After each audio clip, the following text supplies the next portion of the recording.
Hello, everyone. My name is William Jamar Wright, I'm Hattie.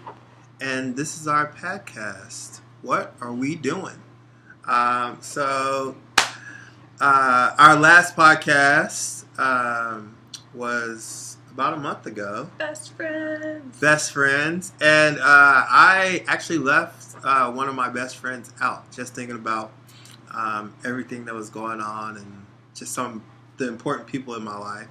And I left out one of my best friends, Charlie Crisp, who lives here in North Carolina, lives in Charlotte. She is a demon deacon through and through, down to her bones. She's a demon deacon. But she is one of my good friends. She really, one of my best friends. She's like a big sister to me. I can always go to her and ask her for advice, and she has a lot of wisdom that she gives to me, and she's just a good people. We always give each other a hard time about our rooting interest. Of course, I root for Duke. She roots for Wake Forest, and we're kind of rivals on the football field. Although they had a 10-year run where they were just destroying us in football, and it may have been a little bit longer, but 10 years is when I stopped counting. Um, but she is. I think Charlie would remind us all that in the most recent game, which Charlie came with us, Wake Forest won. Yes, So, they did. Charlie, that was for you. But she is one of my good friends. She is a lover of dogs. She actually adopts pit bulls, and she owns a pit bull.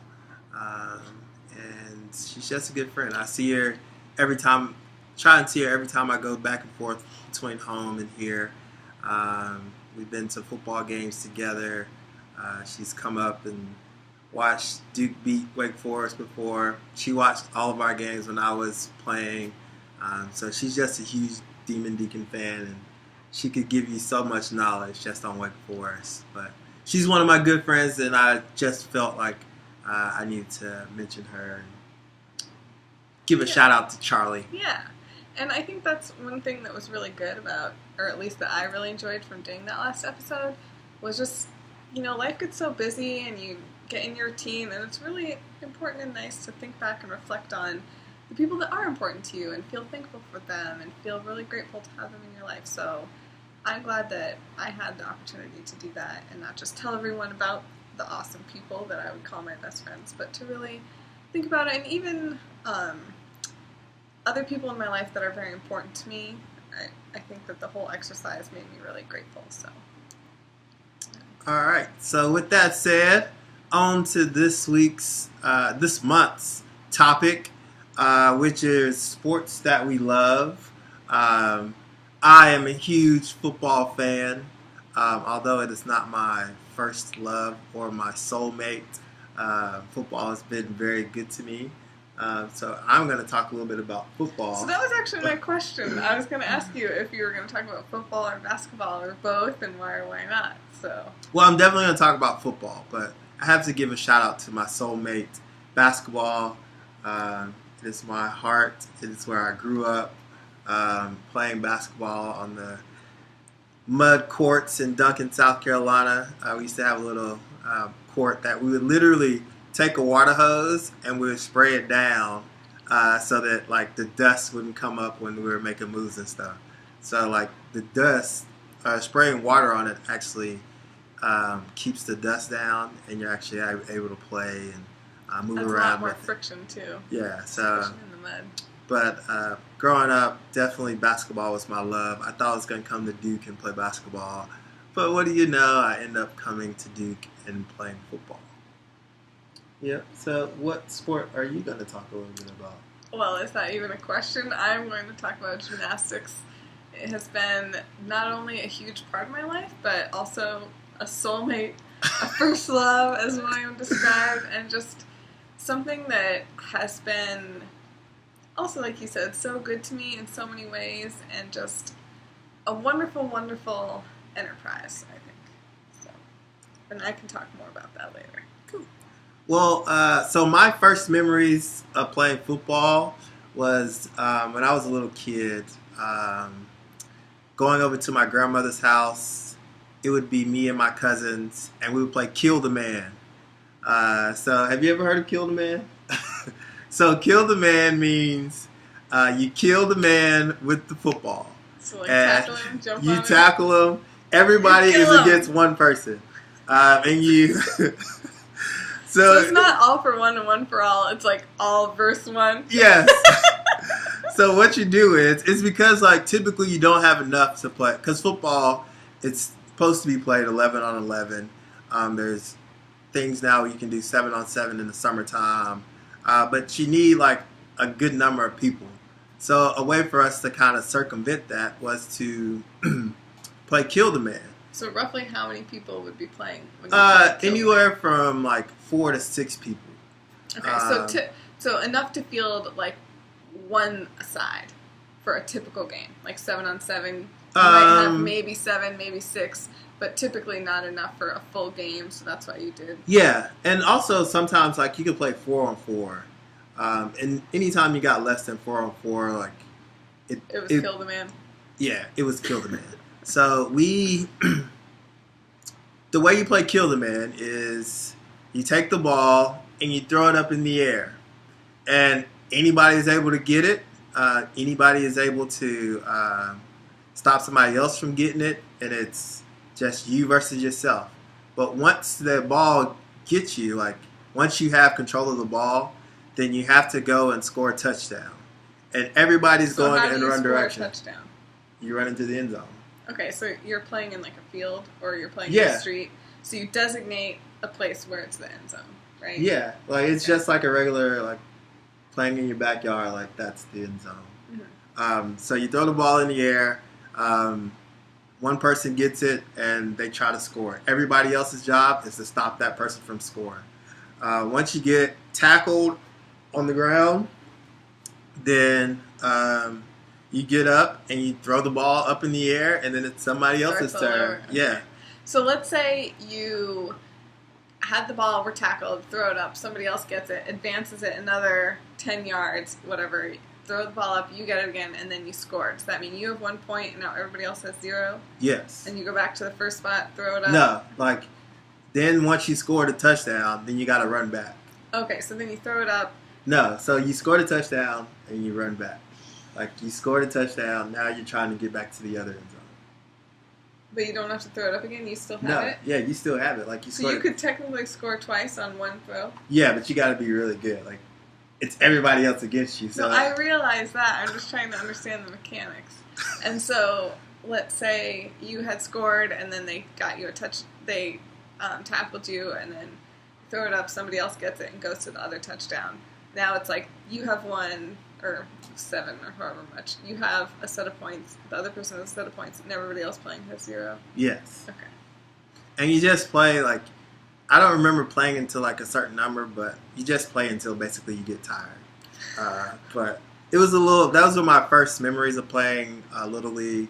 Not Little League, but just playing football at an early age. And it was all with my family members, my cousins. What about you? So when you played this game, one last quick question. Were you typically the oldest, or were you middle of the pack, or youngest? I would say I was in the middle of the pack. I had some younger... I was probably towards the older end of the age group, but I was not the oldest, but I definitely wasn't the youngest. Gotcha. What about you? What were your earliest memories of gymnastics?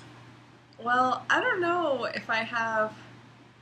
So I will say I definitely always was a rambunctious child, like running around, jumping on things, like rolling over things. But my mom put me in cheerleading when I was really young. And I remember learning a back handspring. I remember learning all these things. But the place where I did cheerleading was kind of like... so it was definitely in a gym where they had gymnastics, and it was kind of a split level. So you come in and you're on the main floor, and you can go up some steps to go to the gymnastics gym. But on the main floor, it was like half main floor, half up steps. On the main floor, half of that was the reception area where you put like cubbies, you put your shoes in, whatever, and parents would wait, and there was a little pro shop where you could buy Leos and stuff. And then the other half of that was a floor that's where they held cheerleading practice. Mm-hmm.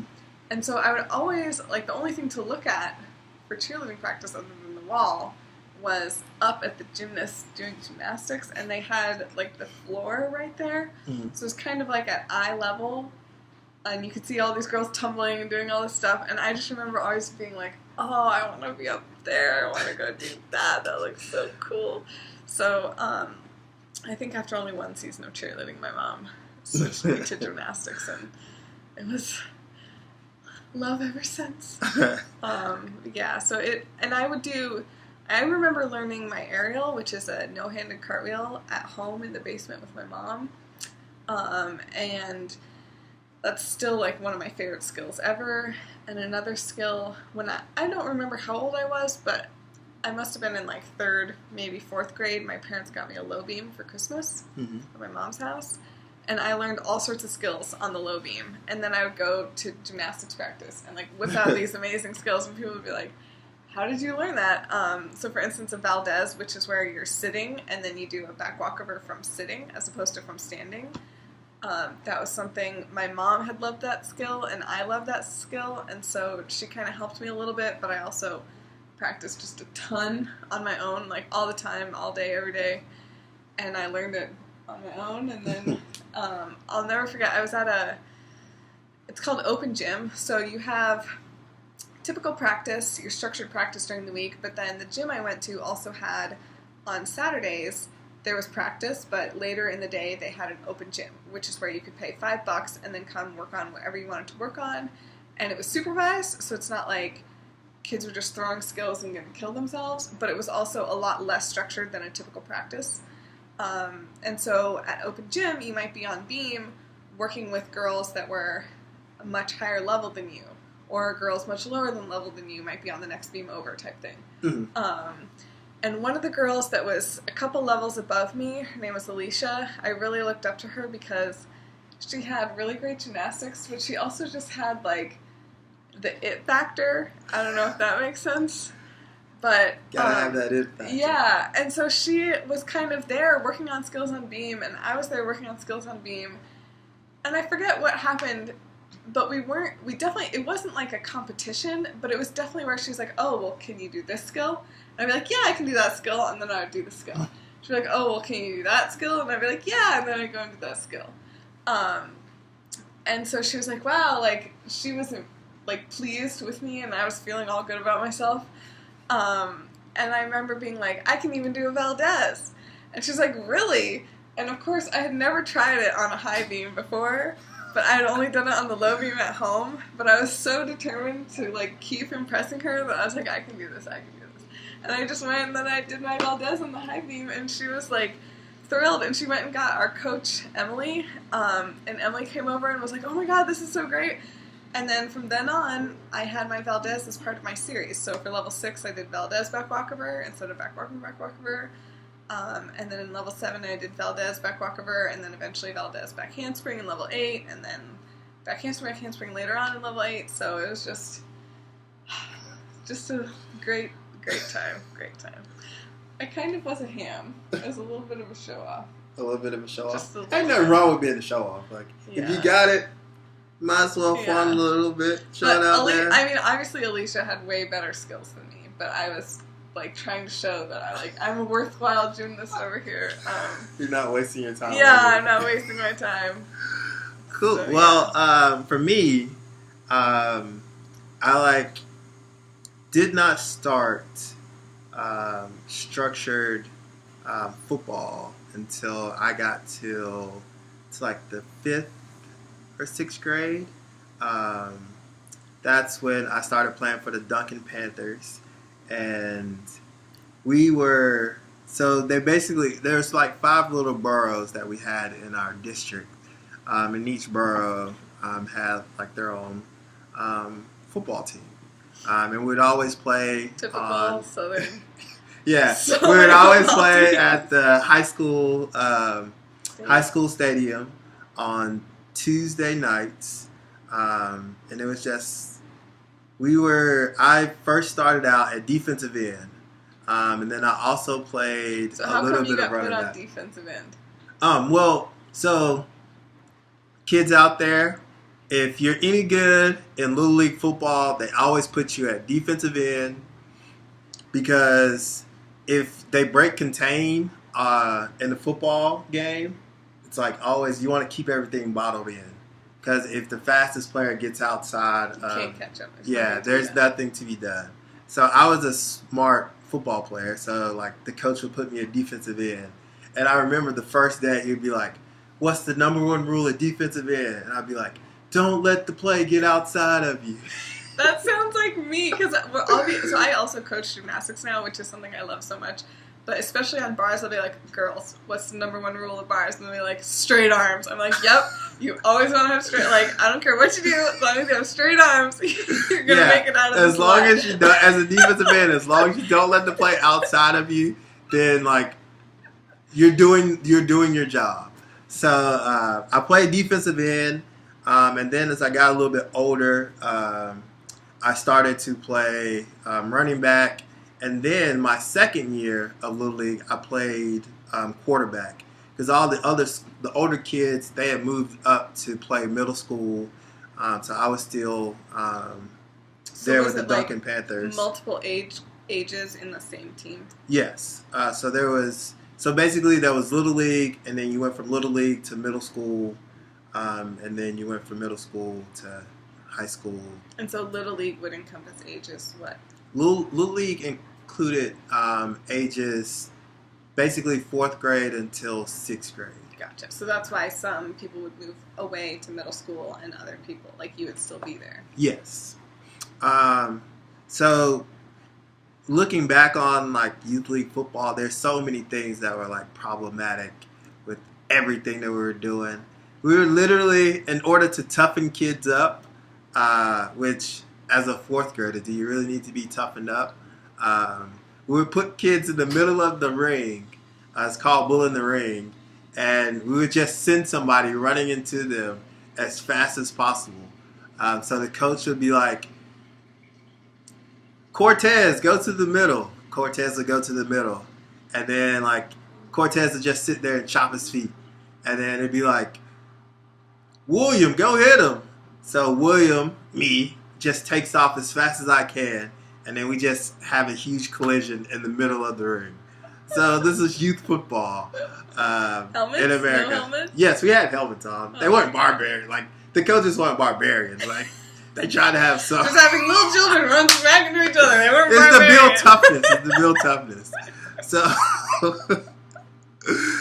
it definitely Little League was great, and then I left Little League, and then I went to middle school. And middle school is where I tried out for quarterback. I thought you said you did quarterback 1 year in Little League. Yeah, I did quarterback, but in Little League, like you just give the ball to the fastest player. And There's really not much thought. Yeah, there's not much like plays or play design. You maybe run a stop and go on somebody every now and then, but So it wasn't like when you got to middle school and you were playing quarterback, it wasn't the first time you'd been throwing the football. But it was probably the first time you'd been thinking about plays and thinking about yes, and you have to like analyzing communicate it. Yeah. Okay. So, and also in Little League, like the coaches are pretty much on the field with you. While in middle school, like they have somebody run the plays in, and like the quarterback has to relay that to the huddle, and everybody runs the play that was called. So, middle school started out at quarterback, and then basically by the end of the year, like I was the backup quarterback. So by the end of the year, I kind of figured like I wasn't going to be playing quarterback that much because the guy above me, Trey Elder, who was one of my good friends in middle school and in high school, he was the starting quarterback, and so like I started to play more defense, and then I played a little bit of wide receiver in middle school. But I would say that in middle school, like looking back, we definitely weren't like a juggernaut. What does a juggernaut mean? We weren't like the best team. We were pretty good. So it wasn't like you were in high school? No, it was not like we Would were you in high consider school. high school team to be a juggernaut? Yes, my high school team was definitely a juggernaut. State champions? Yes. Like, multiple times? Yes. As long as you're not Scooby-Doo. No, it's not a Scooby-Doo. Please don't be a Scooby-Doo. Can you please tell that story once we talk about high school football? Sure, I can definitely tell this story. But in middle school, had a lot of fun. Like, it was a big socialization period for us. And actually, in middle school, we had 2 girls that played middle school football with us, which was really weird. Like, they had like a different locker room, everything. Like, but they were just like some cool girls that like loved to play football and weren't gonna let like the stereotypes, gender norms hold them down. Hold them back. So it was cool to have like, I can say that I played middle school football with 2 girls. So it was cool. Nice. Very cool. Yeah, I was definitely involved in gymnastics from a young age, like I mentioned. Did a lot of practicing, a lot of things to toughen you up, I would say. Maybe not quite the same as 2 children running smack into each other, but a lot of other types of things. For instance, I'm really flexible. I'm still very flexible. I think a large part of that was from sitting in splits for days on end, it seemed like, with your coaches stretching you in over splits, all sorts of things. But a typical gymnastics practice so for those of you that are not familiar, gymnastics in the United States, there's what's called the junior Olympic levels, and that's level 4 through level 10. And then after level 10, there's elite. And elite performers are what comprise your world teams, your Olympic teams, stuff like that. However, in the elite code, they've restructured it so there's no longer the concept of the perfect 10. There's still an execution score, which is given out of 10 points, but there's, in addition, a difficulty score, which is limitless. And it depends on the Olympic quad because the rules get changed every 4 years. So, for instance, scores this year may not be comparable to scores the past 4 years because they were under a different quad with different rules.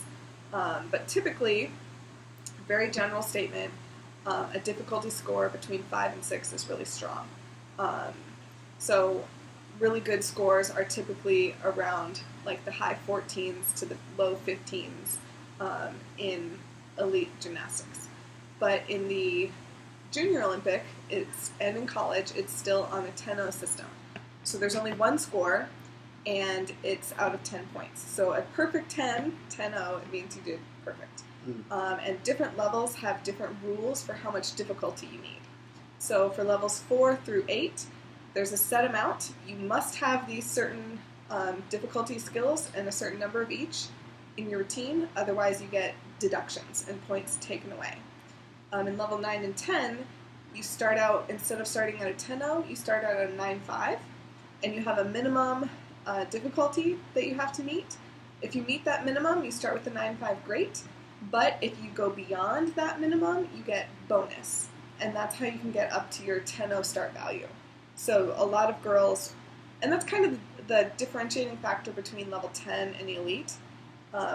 The level of difficulty in level 10 here in the US and elite is very comparable, but in level 10 you may only have 1, maybe 2 of those really high difficulty skills, whereas in elite you'll need to have 4 or 5 at that level or above.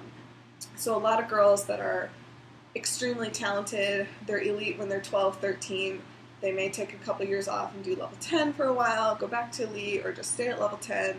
And it's really more about how many of those difficult skills they're competing and less about the overall difficulty, if that kind of makes sense. So anyway, a typical practice for us was a warm-up with a really long stretch, making sure we're all joints, shoulders, hips, knees, ankles, toes, wrists, neck are nice and stretched out. Flexibility in gymnastics is extremely important. Shoulder flexibility, back flexibility, hip flexibility are probably the biggest 3. And then knee extension, ankle extension are important too. So we would do a lot of stretching, probably usually about 30 to 45 minutes. And then different coaches and different programs structure it differently. So I've had different spectrums, but the majority would then have about 45 minutes to an hour of conditioning. And this is the muscle building in order to protect our joints, but also to build muscle for the skills that we need to do. So as you increase in level, you need to also increase in your fitness level in order to be able to do those skills and to do them safely. So we would spend a large part of the time conditioning, and most of that was body weight exercises.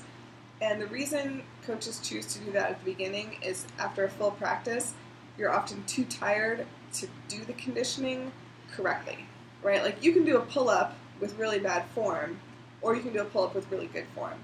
And when you're young kids and you're exhausted, the probability that you do it with good form is much, much higher if you do it at the beginning of practice than at the end. And since gymnastics is really technical and you really need to have good form, a lot of coaches value the form over the strength. And so doing 3 pull-ups with perfect form was a lot better than doing 5 pull-ups where the last 2 you had bad form.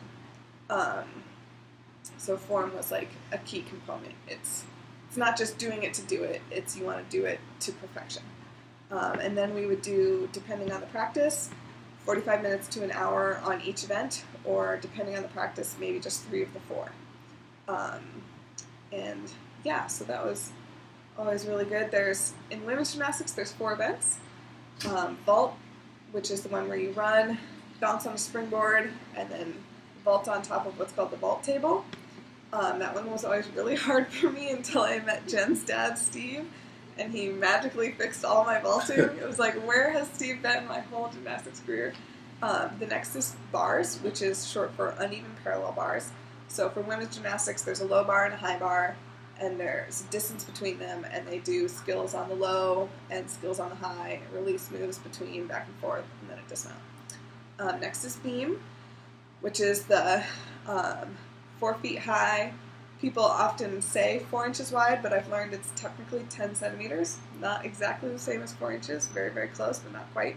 It's only 10 centimeters wide, so it's about 1 foot width wide. So it's impossible really to stand on the beam securely with both feet. You have to have them offset. And then floor. And that's the one where in women's discipline it's set to music, and you do tumbling as well as leaps, turns, and jump elements. Nice. So yeah, I always really enjoyed floor, beam. I still love bars. I love coaching bars the most, even though I think I loved performing floor and performing and practicing beam and floor the most. Vault was always my nemesis until the end. And it's because vault is so there's 2 things about vault. So the first thing is every other routine, bars, beam, and floor, is composed of multiple elements. So you might have, on floor for instance, your first tumbling run is a round off back handspring, back layup. That's already 3 skills. Then you do some more leaps, more turns, all of which are their own skills. You do another tumbling run, maybe this time front handsprings, front flips, and then at the end you do a 3rd tumbling run. Mm-hmm. So a judge or the coach composing the routine has multiple skills that they're doing. Well, vault is only 1 skill. Mm-hmm. It's like doing 1 tumbling run. So, and it's also not quite the same because normal tumbling runs are multiple elements strung together. Yes. This is like 1.5. It's not quite 2 elements, but it's not quite 1 by itself. Mm-hmm. And so it just is over so quick. So that was always like there's no time to take a deep breath, focus. Like, I guess there is before you go, but vault always went over really quickly. But the other thing about vault, which always confused me because I was really good at tumbling, so you would think that would translate well to vault, because vault is essentially tumbling, just instead of on a flat surface, now you have to tumble up onto a higher surface. Mm-hmm. Tumbling is like a staircase. If your base stair is really poor, your foundation is bad, the rest is bad. Mm-hmm. But if it's really strong, then your next step has a possibility of being good, and if that one's strong, then your next one is good, and so it's like a staircase. And so I always had a problem with the very first step of vault, which is the hurdle onto the springboard. Yes. And so, because that's like one of the foundations, yeah, my whole vault was off. Yeah. When the foundation is bad, it's not good. Yeah. So that was always a struggle, and thankfully, I two things helped fix that. The first was, as I mentioned, Steve Jones, stepdad. He's just a really good coach. Helped me. But not just Steve. A lot of my other coaches spent time in private lessons and stuff to help me overcome that problem. But another thing that happened, which is interesting about gymnastics, which you still have some in football, but a lot less, is technological advances. So, for instance, my mom did gymnastics, and when she did gymnastics, the beam was just like a wood block. And now the beam is still wood, but there's a little bit of padding and then a leather coating on top. Mm-hmm. That makes it so much easier when you're sweaty to not slip off, as opposed to like a lacquered wood. Yeah. And likewise, the vault, it used to be a long, skinny thing, and the women would vault with the vault this way. You would run straight, and the men would vault with it long ways. Mm-hmm.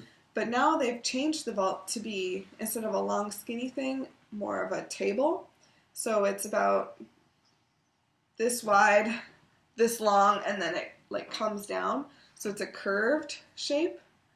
And so that's just a much bigger area for you to hurdle yourself towards. Mm-hmm. You know, when it's only a foot deep, you're running at full speed, bouncing, and then diving in the air.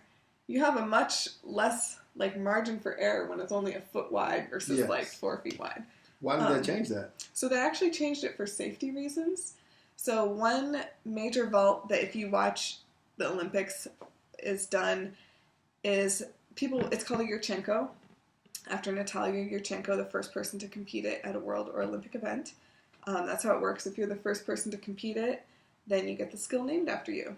So there's a lot of gymnasts that have multiple skills named after them. But anyway, what it is a round up onto the springboard, and then they back handspring onto the vault. So instead of running straight and going forward onto the vault, they're going backward onto the vault. And you can imagine if you're going, instead of just diving forward where you can see, if you're bouncing and diving backward onto something that you can't really see where it is, there can be disastrous results if you miss. Or if you kind of balk out halfway through. And so what's really important about that, and something I tell the girls all the time too, in regular tumbling, is you never want your head to be the first thing diving towards a stationary object when you're going at fast velocity. Like, you always need to have your arms, like, if something's going to hit, your arms need to be the first thing hitting, not your head or your neck. And so many gymnasts were actually getting paralyzed from that backward entry and either missing or balking out halfway through or what have you, that they were getting serious neck injuries. And so they changed. And there's been other skills like that too.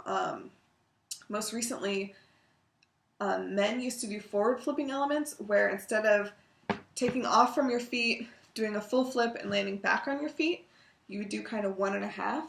Where instead of landing on your feet, you keep going and kind of land on your hands and roll out. They're called rollout skills.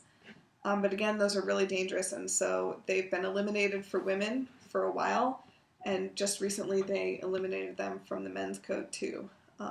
Because again, you can just get paralyzed really easily. Yeah. Yeah, sorry for that downer. But yeah, so those are the 4 events in women's gymnastics. And yeah. Cool. Well, going along with that, so in high school, we were definitely a football juggernaut.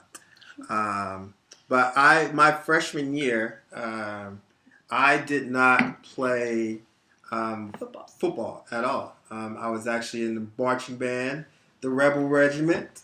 We won a state. Playing what? I played in the percussion, the drums. So I was a part of the drum line. That year, we actually won the state championship. It was, I think at the time, it was like our 11th in a row. And I think we ended up winning something like 16 or 17 in a row with the band. So it was a neat experience. It was definitely something that I wouldn't take back. But I definitely, I had played football all my life before then. And I definitely missed football a little bit. But more than missing football, I think I realized that like the band wasn't for me. At least not competing. You could see me on. We would always have to play on Friday nights for the football team. So during halftime and in between timeouts and stuff, and everybody, like, I would always be up in the stands, be rooting for our guys and be like, oh man, that was a great catch, or like, I can't believe you didn't make that hit, or just like, loving the technical aspect. Yeah, and everybody just feel like, I remember one game, I had my cousin who played for Greer, Courtney. He played wide receiver for Greer High School, which is kind of like a rivalry between Burns and Greer. And Burns is where you went. Yes, Burns is where I went. So he was playing, and I'm sitting there like in the stands, like in the band, and I'm rooting for my cousin. And they're like, why are you rooting for the other team? I'm like, I'm not rooting for the other team. I'm just rooting for my cousin to do really well. So they're like, oh, I can understand that. But after my freshman year, Terrell Allen, who was kind of a big-time athlete at our school at the time, he went on to play at the University of Pittsburgh, and then transferred to the University of Northern Illinois. But he saw me one day in the gym, and this time I knew I wasn't going to go back to the band. But he was like, Jamar, like, why don't you come out and play football? And I was like, I don't know, like, maybe. He's like, oh, you scared. And that really just kind of hit a nerve. Hit a nerve with me. And I wanted to show him that I wasn't scared. So that spring, after my freshman year, I went out for football team. And I actually did pretty well. I remember the first spring practice, like, I didn't drop a single pass. And the coach was like, you haven't dropped a pass all day. Like, this is great. Like, so that summer, I started working out with the team. And honestly, I expected to play JV that entire year. And JV, like, for those of you not familiar, like, you have a C team, which is your freshman. You have a JV, which is your junior varsity, normally comprised of sophomores, maybe some juniors, and then you have varsity, which varsity is just the best players at your school. Varsity is where you field your best team. So that year we went into fall camp, and I thought I was going to be on the JV, but in the preseason camp and through the summertime and into the preseason camp, we had a couple of guys that got injured. So I ended up playing varsity my sophomore year. And I actually made a couple of plays. I remember the first jamboree we had, which jamboree is just like the first. It's basically like an exhibition game for different high schools to kind of see where their team are and how good, and just to scrimmage against somebody else. Just to feel each other out in a way that's more formal than practicing against your own team. Yes. So the very first play of the jamboree, I picked off a pass and took it all the way to the house and scored a touchdown. Too bad it was just a jamboree. Well, it wouldn't be the first. It wouldn't be my first, or it was my first, but it wouldn't be my last play made on the football team. So I have a question, kind of going back a little bit. You mentioned that you did band, and at the time that your teammate approached you, saying you were scared, you had already kind of decided band wasn't for you. Like, what was going through your mind when you first entered high school that you decided not to do football? Because I would have imagined that doing football in middle school, before you would even consider doing the band, football already had to be off the table. Is that true? Yeah, well, so, like, it was definitely, like, football was, so, like I said, like, Trey beat me out at quarterback when I was in middle school. So, like, I didn't get to play as much as I wanted to, and so I was already, like, kind of down on football, and then that, I had already been in the band, because that was just part of our, like, middle school curriculum. So as I was playing in the percussion, the band director at the time said, hey, you should try out for the percussion, like try out for snare. So I was like, you know what, like I'll try out for snare, not thinking that if you try out, that means you were in the band. Yeah. Yeah. So I tried out for snare. I thought I did all right, but it was definitely like I didn't do that great. So I'm thinking, all right, well, I didn't make the band. Oh well. Well, a couple of weeks after the auditions, the band director is like, "Congratulations! Like we have practices starting this summer, and we expect you to be at them." And I'm like, "Huh? Like, what do you mean? Like I didn't make snare, did I?" He's like, "No, but you're part of the percussion. Like trying out, you're part of the group." So you didn't make snare, but what did you make? I made bass drum. Okay. And I was the fourth bass drum. So we had 5 bass drums. The first one is the best, and then it goes back from there. But there's so many parts to a band that it's really like, it's just really convoluted. Mm-hmm. I can imagine. So kept playing football, made some plays. My high school coach, Coach Bobby Bentley, who's now at the University of South Carolina, he did a great job of helping our seniors be exposed to different colleges. So I remember going into my junior year, we went up to the University of Pittsburgh to work out because they were interested in Terrell. And that was a neat experience for all of us. We got to go to a Pittsburgh Pirates game and just expose us to different things. My senior year, we went to a national 7-on-7 tournament in Alabama. Yeah, we played. And then we also went to a camp at the University of Kentucky, who was recruiting me at the time. And then we also went up to Wake Forest. So it was my high school football program. It was a great program for helping us as student athletes and as football players be exposed to like colleges that had interest in us. And it was a way for us to kind of get outside of our environment of the small town football town that we grew up in. And after my first football scholarship offer came from the University of Kentucky. Joker Phillips was the wide receivers coach. He later went on to become the head coach at the University of Kentucky. But Joker and I, we had a really great relationship. And he was a great man and a great mentor for me when I was in high school and somebody that I really connected with. But ultimately, because of football and because we were, not only were we good, but we had good players. But we're juggernauts.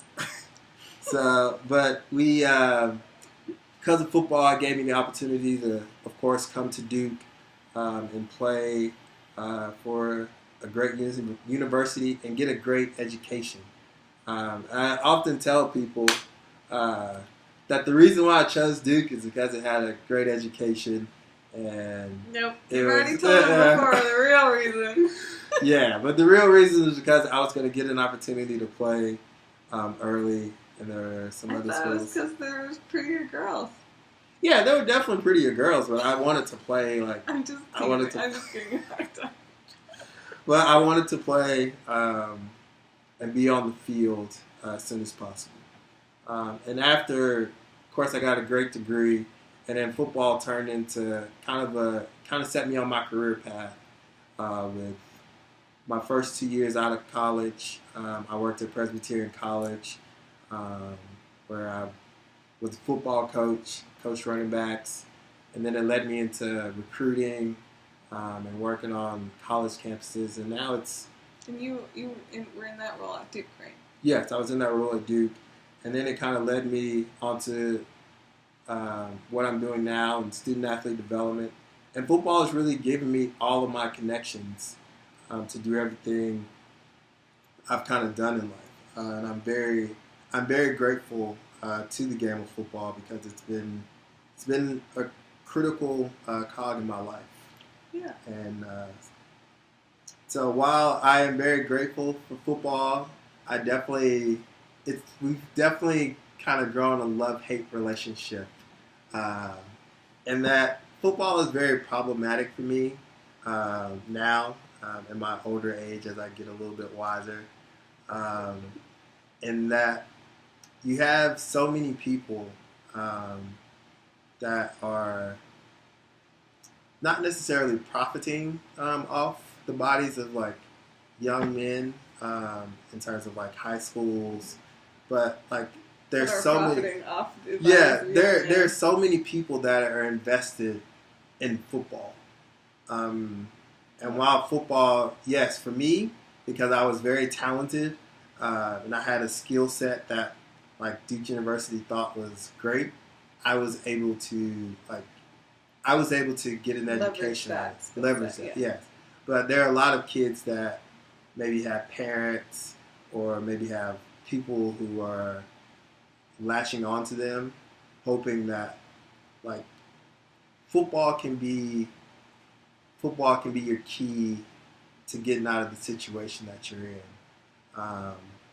And I think that is very problematic that there are adults that are using kids and trying to leverage them into or just like if half the attention was paid to doing well in school as it is to doing well in football, do you know how many more, wouldn't that be such a better scenario? You know what I mean? Like, football's just a game. Yes, football is indeed just a game. But also you look at like all of the injuries that happen to people with concussions. You see this in the NFL. Math can cause a headache. It's not going to cause a concussion. Yeah, like who would think that two people running into each other as many as 60 times in a 3-hour span period could be bad for you? And that doesn't include all the practices. So while I still love the game and am very appreciative of it, I see problems with it. And that definitely is it's a little bit of a sore spot and a little bit of a catch-22 for me, if you would. Well, I feel like no sport, especially when you think about what it takes to get to the upper echelon, is without that sort of thing. Yes. I feel like gymnastics is riddled with a lot of the same problems. But one thing that I love about gymnastics is it's not a team sport, and it's very much like, I don't know how to say this without, I don't want to put any other sports down, but gymnastics is very much like you battling your fear. Like when you're up on a beam, 10 centimeters wide, 4 inches off the ground, doing flips without your hands, it's scary. And you have to be so confident in yourself. Like you have to know before you even take off that you are going to do it and you're going to do it successfully. Mm-hmm. So I think, because there's no one else up there with you. There's not a teammate you can throw the ball to.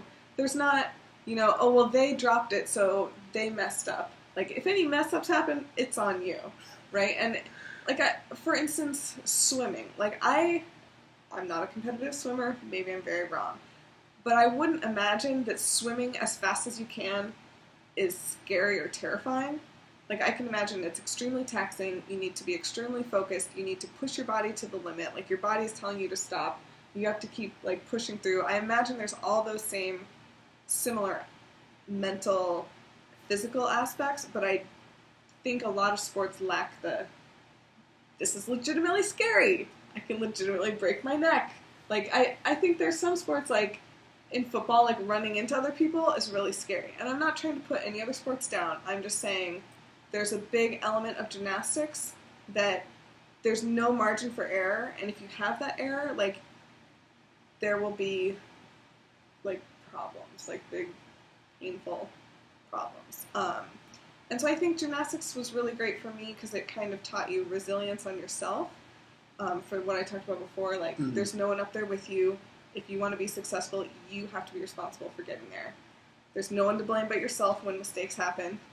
You were the cause of that mistake, and you need to learn to deal with it and move forward and take it as a learning experience. So I think it teaches really good lessons, but I also think it teaches a lot of confidence because of the mental aspect, which is similar. I mean, maybe it's a different mental aspect, but all sports have a mental aspect.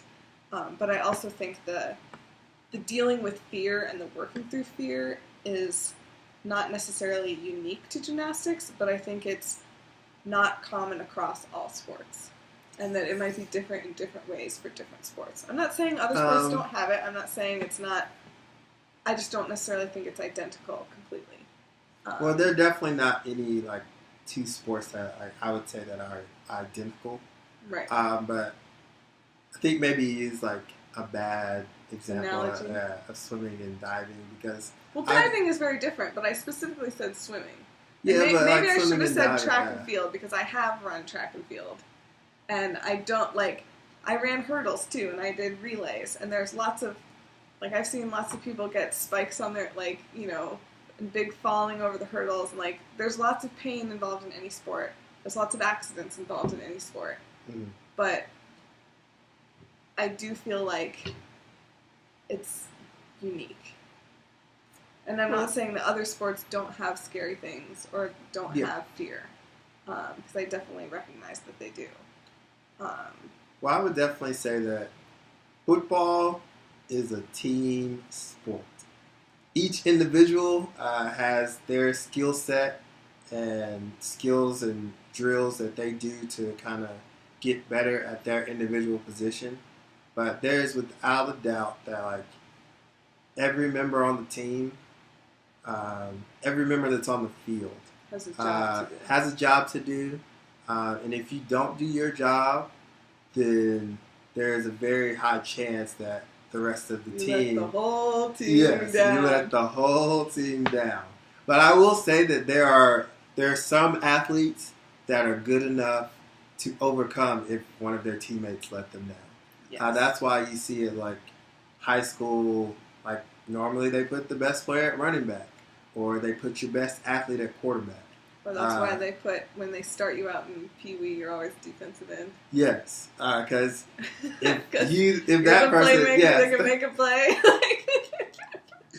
So if you there's definitely a margin of error that is a lot higher than I would say gymnastics, but definitely within football, you are a lot more reliant on the rest of your teammates around you, and them also doing a good job.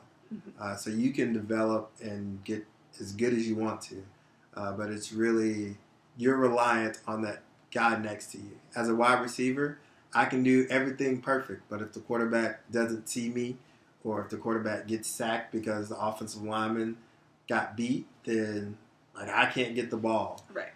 So it's you're definitely reliant on other people, and I think my personality, I really thrive in those kind of situations where we're all in this together, and we're all doing this as a collective. Yeah, and I would say my perfectionist personality really thrives on the whole it's just you in the floor or you in the bars, and it's not like swimming or running where you're trying to be faster and faster. It's a perfection thing. So that really is something that drew me to the sport, but I guess I mentioned before about confidence, but that's probably the main thing I love coaching gymnastics, is I love working with girls and helping them grow their self-confidence and their resilience and just helping them see that they can do it, no matter what they set their mind to, and being kind of a vehicle for them to do that is really rewarding for me, and I really enjoy it. And then the last thing I enjoy about gymnastics, I think, is just, when you watch gymnastics done well, it's just beautiful. And I'm sure that other people have different opinions.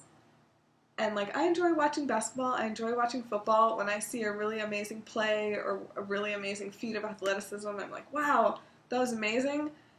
But it's just not the same as seeing a beautiful floor routine or a beautiful bar work, which to me is just as much a feat of athleticism and is just as amazing, but there's that additional element, which I think is just entirely my personal preference, that I think that's amazing. Yes. So I really like gymnastics, I guess. Yes. The moral of that story.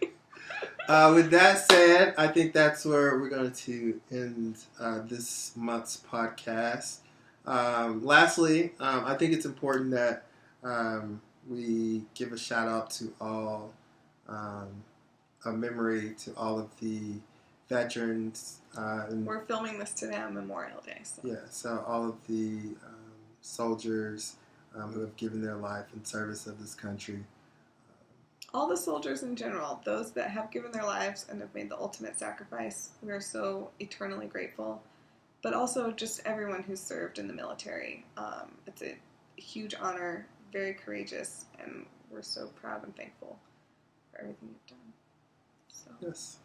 So that is what we've been doing. Thanks. Bye.